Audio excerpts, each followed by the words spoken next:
Muy buenas a todos. Hoy vamos a meternos de lleno con una de esas preguntas que todo el mundo conoce, pero cuya respuesta ha dado más vueltas que una peonza a lo largo de la historia. Sí, hablamos de ¿qué fue primero, la gallina o el huevo? Pues agarraos, porque vamos a hacer un viaje desde la antigua Grecia de Aristóteles hasta los laboratorios de genética de hoy en día para resolverlo. Aquí lo tenemos, el dilema en su máxima expresión. A ver, la gallina viene del huevo, pero claro, el huevo lo pone una gallina. Es un bucle perfecto, el pez que se muerde la cola. Un problema donde cada parte necesita la otra para existir. Esto es, en esencia, una paradoja de manual. Y ojo, que esto no es un acertijo cualquiera. Los filósofos de la antigüedad se lo tomaban muy en serio. De hecho, temían una palabra específica para este tipo de callejones sin salida lógicos. Aporía viene del griego y significa, básicamente, un problema irresoluble. Esto nos dice que la pregunta no era un juego de niños, sino un desafío intelectual de primer nivel.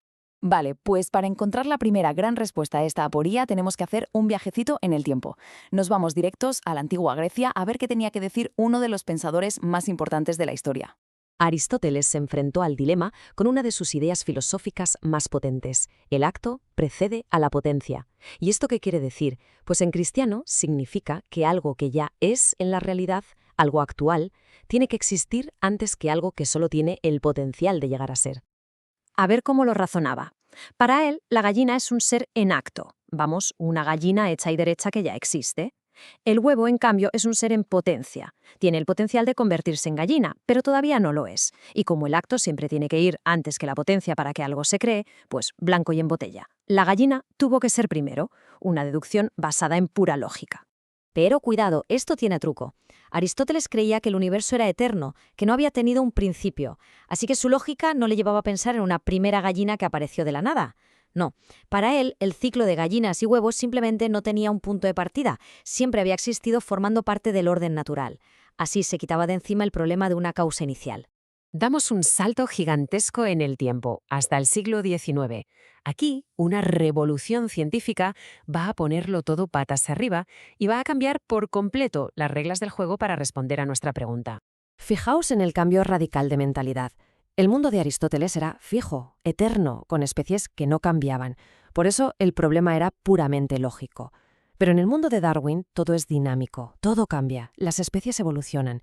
Y de repente, el dilema deja de ser un problema de lógica y se convierte en una cuestión de historia biológica.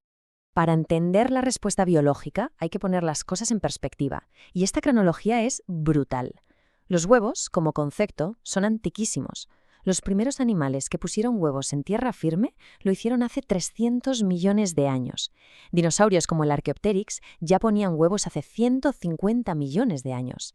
Y el antepasado directo de la gallina, el gallo banquiva, fue domesticado hace solo unos 10.000 años. Vamos, que los huevos le ganan por goleada a las gallinas en antigüedad. Y así aterrizamos en la era moderna, donde la genética nos va a dar un veredicto que, para la mayoría de la comunidad científica, es el definitivo.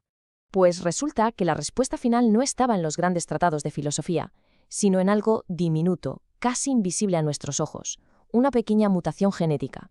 Vamos a reconstruir la escena. Imaginaos un animal muy parecido a una gallina, una especie de protogallina.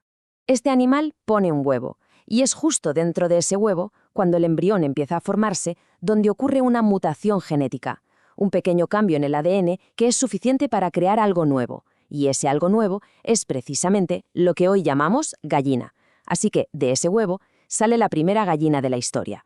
Por lo tanto, desde el punto de vista de la evolución y la genética, la conclusión es clara e inapelable. El huevo fue primero. Para ser súper exactos, el huevo que contenía a la primera gallina existió antes que la primera gallina adulta. Y esto no es una opinión aislada, es el consenso científico moderno. Lo apoyan biólogos evolutivos y grandes divulgadores como Neil deGrasse Tyson. Además, el filósofo David Papineau lo resume con una lógica aplastante. La especie de un huevo se define por lo que sale de él, no por quien lo pone. Si un canguro pusiera un huevo y de él saliera un avestruz, sería un huevo de avestruz. Impecable. Bueno, pues caso resuelto, ¿no? A ver, sí y no. Si la ciencia lo tiene tan claro, ¿por qué nos sigue fascinando tanto la pregunta? Pues porque en el fondo la cosa va de algo mucho más profundo. En realidad, este dilema nunca ha ido de gallinas. Siempre ha sido una metáfora de nuestra necesidad casi obsesiva de entender la causalidad. Necesitamos encontrar el origen de las cosas, la causa primera de todo lo que nos rodea.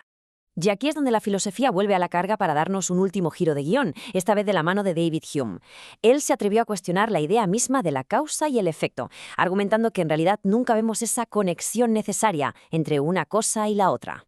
Para Hume, lo que vemos no es la causa, sino una sucesión de eventos. Una bola de billar golpea a otra y la segunda se mueve. Nuestra creencia de que lo primero causó lo segundo es, en realidad, un hábito de nuestra mente, una expectativa que se forma después de ver la misma secuencia una y otra vez. No es una ley que podamos observar en el mundo. Y esto nos deja con una pregunta final, que es quizá más profunda que con la que empezamos. Puede que hayamos resuelto el dilema de la gallina y el huevo, pero ¿podemos estar alguna vez seguros del vínculo que une a cualquier causa con su efecto? Quizás la verdadera aporía, la paradoja definitiva, no está en el gallinero, sino en la propia estructura de nuestra mente.